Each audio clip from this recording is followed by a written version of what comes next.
ನಾನು ಹೇಳ್ಕೊಡ್ತಾ ಇರುವಂತಹ ಸುಭಾಷಿತಗಳನ್ನು ಪ್ರತಿನಿತ್ಯ ಕೇಳುತ್ತಾ ಕಲಿಯುತ್ತಿರುವಂತಹ ಎಲ್ಲ ಮಕ್ಕಳಿಗೂ ಹಾಗೂ ಎಲ್ಲ ಸಂಸ್ಕೃತಿಯ ಅಭಿಮಾನಿಗಳಿಗೂ ನಮಸ್ಕಾರ. ಇವತ್ತು ನಾವು ಮತ್ತೊಂದು ಸುಂದರವಾದ ಸುಭಾಷಿತವನ್ನು ತಿಳಿದುಕೊಳ್ಳೋಣ. ಯಾವ್ದು ಹಾಗಾದ್ರೆ?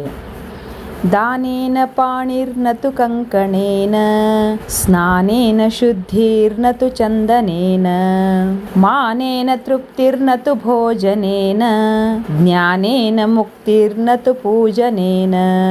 ಎಷ್ಟು ಅದ್ಭುತವಾದ ಸಾಲುಗಳು ಇದರಲ್ಲಿ ಇದಾವೆ ಅಂತಂದ್ರೆ, ಯಾವುದರಿಂದ ನಾವು ನಿಜವಾದ ಫಲವನ್ನ ಪಡೆದುಕೊಳ್ತೇವೆ, ನಾವು ಮಾಡ್ತಕ್ಕಂತಹ ಕೆಲಸಗಳು ನಮಗೆ ಹೇಗೆ ಫಲವನ್ನ ಕೊಡ್ತವೆ ಅನ್ನೋದನ್ನ ಇಲ್ಲಿ ನಾವು ನೋಡ್ತಾ ಹೋಗೋಣ. ಆತ್ಮೀಯರೇ, ನಾವು ಯಾವಾಗಲೂ ಕೂಡ ಏನ್ ಬಯಸ್ತೇವೆ ಅಂತಂದ್ರೆ ಬಾಹ್ಯ ಸೌಂದರ್ಯವನ್ನ ಬಯಸ್ತೇವೆ. ಆದ್ರೆ ನಿಜವಾದ ಒಂದು ಸೌಂದರ್ಯ ಎಲ್ಲಿದೆ ಅಂತಂದ್ರೆ ಅಂತರಂಗದಲ್ಲಿ ಅಂತ ಹೇಳ್ತೀವಿ. ಅಂತರಂಗ ಶುದ್ಧಿ ಅನ್ನುವಂತಹ ಮಾತನ್ನ ನಾವು ಕೇಳಿದ್ದೇವೆ. ಆ ನಿಟ್ಟಿನಲ್ಲಿ ಮೊದಲನೇ ಸಾಲು ಏನ್ ಹೇಳ್ತದೆ ಅಂತಂದ್ರೆ, ದಾನೇನ ಪಾಣಿರ್ ನತು ಕಂಕಣೇನ. ಇಲ್ಲಿ ನೋಡ್ರಿ, ಈ ಒಂದು ಸಾಲಿನಲ್ಲಿ ಏನಿದೆ ಅಂತಂದ್ರೆ, ದಾನೇನ ಪಾಣಿಹಿ ನತು ಕಂಕಣೇನ.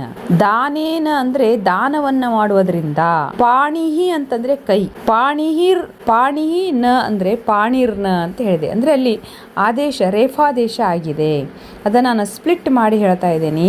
ದಾನೇನ ಪಾಣಿಹಿ ನತು ಕಂಕಣೇನ. ಕಂಕಣ ಅಂತಂದ್ರೆ ಬಳೆ ಅಂತ ಅರ್ಥ ಮಾಡ್ಕೋಬಹುದು, ಅಥವಾ ಕಡಗ ಅಂತ ಕೂಡ ಅರ್ಥ ಮಾಡ್ಕೋಬಹುದು. ಅದರ ಅರ್ಥ ಇಷ್ಟೇ, ನಾವು ಮಾಡುವಂತಹ ದಾನ ಧರ್ಮಗಳು ಹೇಗೆ ಮಹತ್ವ ಅನ್ನೋದು ಈ ಮಾತು ಹೇಳ್ತದೆ. ದಾನೇನ ಪಾಣಿಹಿ ನತು ಕಂಕಣೇನ. ಪಾಣಿ ಅಂತಂದ್ರೆ ಕೈ.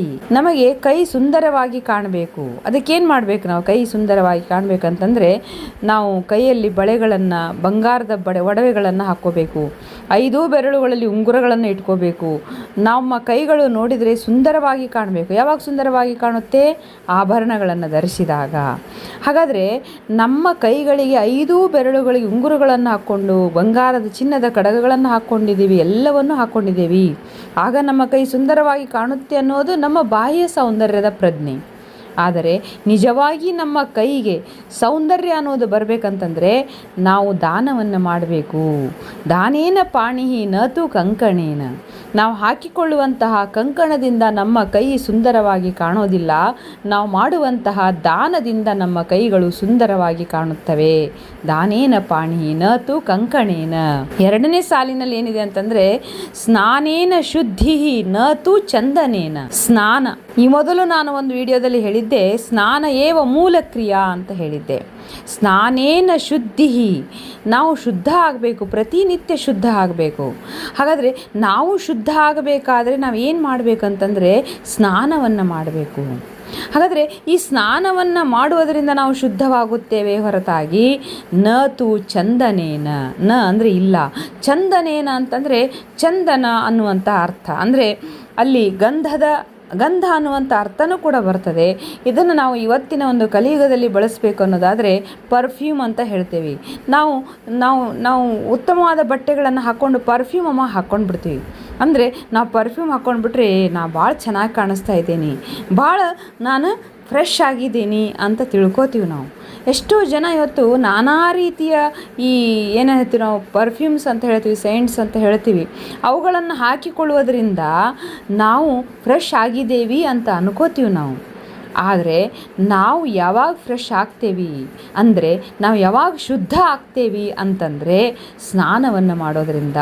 ಮಿತ್ರರೇ, ಅದಕ್ಕಾಗಿ ನಾವು ಪ್ರತಿನಿತ್ಯ ಸ್ನಾನವನ್ನು ಮೊದಲು ಮಾಡಬೇಕು. ಸ್ನಾನ ಮಾಡಿದ ನಂತರವೇ ನಮ್ಮ ನಿತ್ಯದ ಕೆಲಸಗಳ ಪ್ರಾರಂಭ ಆಗ ಮಾತ್ರ ನಮ್ಮ ಕೆಲಸಗಳಿಗೆ ಒಂದು ಚೈತನ್ಯ ಅಂತಕ್ಕಂಥದ್ದು ಸಿಗ್ತದೆ ಅನ್ನುವಂತಹ ಮಾತು. ಸ್ನಾನೇನ ಶುದ್ಧಿ ನತು ಚಂದನೇನ. ಇನ್ನು ಮೂರನೇ ಸಾಲಿನಲ್ಲಿ ಏನು ಹೇಳಿದೆ ಅಂತಂದರೆ, ಮಾನೇನ ತೃಪ್ತಿ ನತು ಭೋಜನೇನ. ಮನುಷ್ಯನಿಗೆ ತೃಪ್ತಿ ಅಂತಕ್ಕಂಥದ್ದು ಅತ್ಯಂತ ಮುಖ್ಯವಾಗಿರ್ತಕ್ಕಂಥದ್ದು, ಸ್ಯಾಟಿಸ್ಫ್ಯಾಕ್ಷನ್. ಎಲ್ಲ ಕೆಲಸಗಳಲ್ಲಿ ನಮಗೆ ತೃಪ್ತಿ ಅಂತಕ್ಕಂಥದ್ದು ಬೇಕು. ಹಾಗಾದರೆ ನಾವು ಯಾವಾಗ ತೃಪ್ತಿಯನ್ನು ಹೊಂದುತ್ತೇವೆ ಅಂತಂದರೆ, ಊಟ ಮಸ್ತಾತಪ್ಪ, ತೃಪ್ತಾಯ್ತು ನೋಡು ಅಂತೀವಿ ನಾವು. ಭೋಜನೇನ, ಭೋಜನದಿಂದ ತೃಪ್ತಿಯಾಗುತ್ತೇವೆ ಅನ್ನುವಂಥದ್ದು ನಮ್ಮ ಒಂದು ಭಾವನೆ. ಆದರೆ ಆ ಭೋಜನ ಮಾಡೋದರಿಂದ ನಾವು ತೃಪ್ತಿಯಾಗುತ್ತೇವೆ ಎಲ್ಲಿವರೆಗೆ? ಮತ್ತೆ ನಮಗೆ ಹಸಿವಾಯಿತು ಅಂತಂದರೆ ಮತ್ತೆ ನಮಗೆ ಭೋಜನ ಬೇಕೇ ಬೇಕು. ಹಾಗಾದರೆ ನಿಜವಾಗಿಯೂ ನಮಗೆ ತೃಪ್ತಿಯಾಗೋದು ಯಾವಾಗಂತಂದರೆ ಮಾನೇನ. ಮಾನ ಅನ್ನುವಂತಹ ಪದವನ್ನು ಇಲ್ಲಿ ನಾವು ತಿಳಿದುಕೊಳ್ಳೋಣ. ಒಂದು ಗೌರವ ಅನ್ನುವಂತಹ ಅರ್ಥ ಬರ್ತದೆ. ಒಂದು ನಮಗಿರ್ತಕ್ಕಂತಹ ಒಂದು ಏನು ಹೇಳ್ತೀವಿ ನಾವು, ನಮ್ಮ ಪರ್ಸ್ನಾಲಿಟಿ ಅಂತಂದರೆ ನಮಗೆ ಯಾವುದೇ ರೀತಿಯಾಗಿರ್ತಕ್ಕಂತಹ ಸಮಾಜದಲ್ಲಿ ಅವಮಾನಗಳಿರಬಾರ್ದು. ನಮ್ಮ ಒಂದು ಚಾರಿತ್ರ್ಯ ಅನ್ನುವಂಥ ಅರ್ಥ. ಈ ಸಮಾಜದಲ್ಲಿ ನಾವು ಚಾರಿತ್ರ್ಯವಂತರಾಗಿ, ಶೀಲವಂತರಾಗಿ, ಗುಣವಂತರಾಗಿ ಮತ್ತು ಸನ್ಮಾನಗಳಿಂದ ಈ ಸಮಾಜದಲ್ಲಿ ನಾವು ಗೌರವದಿಂದ ಬದುಕಿದಾಗ ಅದಕ್ಕಿಂತಲೂ ತೃಪ್ತಿ ಬೇರೆ ಯಾವುದೂ ಇಲ್ಲ ಮಿತ್ರರೇ. ನೀನು ಸಾಕಷ್ಟು ಕೋಟಿಗಟ್ಟಲೆ ದುಡ್ಡನ್ನು ಗಳಿಸಿದ್ದೀಯಾ, ನಿನಗೆ ಏನು ಬೇಕಾದ್ದೆಲ್ಲವೂ ಕೂಡ ಇದೆ, ಆದರೆ ಗೌರವವೇ ಇಲ್ಲ, ನಿನಗೆ ಮಾನವೇ ಇಲ್ಲ, ನಿನಗೆ ಸಮಾಜದಲ್ಲಿ ಉತ್ತಮವಾಗಿರ್ತಕ್ಕಂಥ ಸ್ಥಾನವೇ ಇಲ್ಲ ಅಂದಾಗ ಆ ನಿನ್ನ ದುಡ್ಡಾಗಲಿ, ಆ ನಿನ್ನ ಭೋಜನವಾಗಲಿ ನಿನಗೆ ತೃಪ್ತಿಯನ್ನು ತಂದು ಕೊಡೋದಿಲ್ಲ. ಅದಕ್ಕಾಗಿ ಮಾನೇನ ತೃಪ್ತಿರ್ನತು ಭೋಜನೇನ. ನಾವು ನಿತ್ಯ ಭೋಜನವನ್ನು ಮಾಡೋದರಿಂದ ಅದು ಕ್ಷಣಕಾಲ ನಮಗೆ ತೃಪ್ತಿಯನ್ನು ಕೊಡ್ತದೆ. ಆದರೆ ನಾವು ಸಮಾಜದಲ್ಲಿ ಗೌರವವನ್ನು, ಒಂದು ರಿಸ್ಪೆಕ್ಟನ್ನು ನಾವು ಬೆಳೆಸಿಕೊಂಡಾಗ ಅದು ಕೊನೆಯವರೆಗೂ ನಮಗೆ ತೃಪ್ತಿಯನ್ನು ನೀಡ್ತಕ್ಕಂತಹದ್ದು ಮಿತ್ರರೇ. ಇನ್ನು ಕೊನೆಯ ಸಾಲು ಎಷ್ಟು ಅದ್ಭುತವಾಗಿದೆ ಅಂತಂದರೆ, ಮುಕ್ತಿ ಜ್ಞಾನೇನ ಮುಕ್ತಿ ನತು ಪೂಜನೇನ. ಮುಕ್ತಿ ಅಂತಂದರೆ ಸಾಲ್ವೇಷನ್. ಇವತ್ತು ಸಮಾಜದಲ್ಲಿ ಅಥವಾ ಈ ಒಂದು ಜೀವನದಲ್ಲಿ ಪ್ರತಿಯೊಬ್ಬ ವ್ಯಕ್ತಿ ತನ್ನ ಜೀವನದಲ್ಲಿ ಮುಕ್ತಿಯನ್ನು ಹೊಂದಬೇಕು ಅಂತ ಬಯಸ್ತಾನೆ. ಎಂಥ ಪಾಪಕರ್ಮಗಳನ್ನು ಮಾಡಿದವನು ಕೂಡ ನನಗೆ ಚಲೋ ಸಾವು ಬರಬೇಕಪ್ಪ, ಸ್ವರ್ಗ ಸಿಗಬೇಕು ನನಗೆ. We want to get a salvation in our life ಮಿತ್ರರೇ. ಹಾಗಾದರೆ ಆ ಮುಕ್ತಿ ಅನ್ನುವಂಥದ್ದು ಸಿಗಬೇಕಂತಂದರೆ ಏನು ಮಾಡಬೇಕು ನಾವು? ನನಗೆ ಮುಕ್ತಿ ಬೇಕು, ನನಗೆ ಉತ್ತಮವಾದ ಸಾವು ಬೇಕಂತೇಳಿ ನಾವು 3 ತಾಸು 8 ತಾಸು ಪೂಜೆಯನ್ನು ಮಾಡ್ತೇವೆ, ಪಾರಾಯಣಗಳನ್ನು ಮಾಡ್ತೇವೆ, ಜಪ ತಪಾದಿಗಳನ್ನು ಮಾಡ್ತೇವೆ. ಆದರೆ ನಿನಗೆ ಸಮಾಜದಲ್ಲಿ ಹೇಗೆ ಬದುಕಬೇಕು ಅನ್ನುವಂತಹ ಜ್ಞಾನವೇ ಇಲ್ಲ. ನಿನಗೆ ನಿಜವಾಗಿಯೂ ಮುಕ್ತಿ ಸಿಗಬೇಕಂತಂದರೆ ಜ್ಞಾನ ಬೇಕು. ಜ್ಞಾನೇನ ಮುಕ್ತಿ. ಜ್ಞಾನದಿಂದ ನಿನಗೆ ಮುಕ್ತಿ ಇದೆ ಹೊರತಾಗಿ ಬೇರೆ ಯಾವುದರಿಂದಲೂ ಕೂಡ ನಿನಗೆ ಮುಕ್ತಿ ಇಲ್ಲ. ಇಲ್ಲಿ ಹಾಗಾದರೆ ನಾವು ಪೂಜೆಯನ್ನು ಮಾಡಬಾರ್ದಾ? ಹಾಗಲ್ಲ ಇದರ ಅರ್ಥ. ಪೂಜೆ ಮಾಡಿದರೆ ಅದು ಅರಿವಿನಿಂದ ಕೂಡಿರಬೇಕು, ತಿಳುವಳಿಕೆಯಿಂದ ಕೂಡಿರಬೇಕು ಅನ್ನುವಂಥದ್ದು.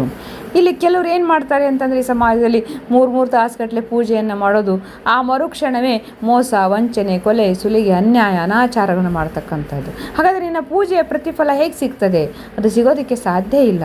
ಹಾಗಾಗಿ ನಾನು ಮಾಡುವಂತಹ ಪೂಜೆಯ ಫಲ ನನಗೆ ಸಿಗಬೇಕಾದ್ರೆ ಸಮಾಜದಲ್ಲಿ ಜ್ಞಾನದಿಂದ ಬದುಕಬೇಕು, ತಿಳುವಳಿಕೆಯಿಂದ ಬದುಕಬೇಕು, ನ್ಯಾಯದಿಂದ ಬದುಕಬೇಕು, ನೀತಿಯಿಂದ ಬದುಕಬೇಕು. ಸಮಾಜದಲ್ಲಿ ಹೇಗೆ ಬದುಕಬೇಕು ಅನ್ನುವಂತಹ ಜ್ಞಾನವನ್ನು ನೀನು ಪಡೆದುಕೊಳ್ಬೇಕು. ಅಂದಾಗ ಮಾತ್ರ ನೀನು ಮಾಡುವಂತಹ ಪೂಜೆಯ ಫಲ ಸಿಗ್ತದೆ. ಅದುವೇ ಜೀವನದಲ್ಲಿ ಮುಕ್ತಿ ಅನ್ನುವಂತಹದ್ದು. ಹಾಗಾಗಿ ನಾವು ಈ ಸುಭಾಷಿತದ ಕೊನೆಯ ಸಾಲಿನಲ್ಲಿ ಮುಕ್ತಿಯನ್ನು ಹೇಗೆ ಹೊಂದಬೇಕು ಅನ್ನೋದನ್ನು ಕೂಡ ನಾವು ತಿಳಿದುಕೊಂಡಿದ್ದೀವಿ. ಜ್ಞಾನೇನ ಮುಕ್ತಿರ್ನತು ಪೂಜನೇನ. ಅದಕ್ಕಾಗಿ ಮಿತ್ರರೇ, ಈ ಜ್ಞಾನ, ದಾನ ಇವೇನಿದಾವಲ್ಲ, ಇವುಗಳನ್ನು ನಮ್ಮ ಬದುಕಿನಲ್ಲಿ ಅಳವಡಿಸಿಕೊಳ್ಳುವಂತಹ ಪ್ರಯತ್ನವನ್ನು ಮಾಡೋಣ. ಪ್ರತಿನಿತ್ಯ ಹೊಸದನ್ನು ಕಲಿಯುತ್ತಾ, ಜ್ಞಾನವನ್ನು ಅಭಿವೃದ್ಧಿಪಡಿಸಿಕೊಳ್ತಾ, ನಮ್ಮ ಬದುಕಿನಲ್ಲಿ ಕಿಂಚಿತ್ತಾದರೂ ದಾನವನ್ನು ಮಾಡೋಣ. ಇದ್ದುದರಲ್ಲಿಯೇ ನಾವು ಕಿಂಚಿತ್ ಏನಾದರೂ ಇತರರಿಗೆ, ಇಲ್ಲದೇ ಇರತಕ್ಕಂಥವರಿಗೆ, ಅವಶ್ಯಕತೆ ಇರತಕ್ಕಂಥವರಿಗೆ ಅವುಗಳನ್ನು ಒದಗಿಸುವಂಥ ಪ್ರಯತ್ನವನ್ನು ಮಾಡೋಣ. ಮತ್ತು ಇಂತಹ ಸುಭಾಷಿತಗಳ ಅರ್ಥಗಳನ್ನು ತಿಳಿಯುತ್ತಾ ಅವುಗಳನ್ನು ನಮ್ಮ ಬದುಕಿನಲ್ಲಿ ಅಳವಡಿಸಿಕೊಳ್ಳುವಂತಹ ಪ್ರಯತ್ನವನ್ನು ಮಾಡೋಣ. ಸ್ವಲ್ಪವಾದರೂ ನಮ್ಮ ಸುಭಾಷಿತಗಳನ್ನು ತಿಳಿದುಕೊಂಡು ಅದನ್ನು ಅಳವಡಿಸಿಕೊಳ್ಳೋಣ. ಬರೀ ತಿಳಿದುಕೊಳ್ಳೋದು ಅಷ್ಟೇ ಅಲ್ಲ, ಅದನ್ನು ನಾವು ಅಳವಡಿಸ್ಕೋಬೇಕು. ಇವತ್ತೊಂದು ಸುಭಾಷಿತವನ್ನು ನಾವು ಕಲ್ತಿದ್ದೇವೆ ಅಂತಂದರೆ ಅದರಿಂದ ನಾವು ಕಿಂಚಿತ್ತಾದರೂ ಅಳವಡಿಸಿಕೊಳ್ಳುವಂಥ ಪ್ರಯತ್ನವನ್ನು ನೀವೆಲ್ಲರೂ ಮಾಡ್ತೀರಿ ಅಂತ ನಾನು ಭಾವಿಸ್ತಾ ಈ ಒಂದು ಸುಭಾಷಿತಕ್ಕೆ ನಾನು ವಿರಾಮವನ್ನು ಇಡ್ತಾ ಇದ್ದೇನೆ. ಧನ್ಯವಾದಗಳು.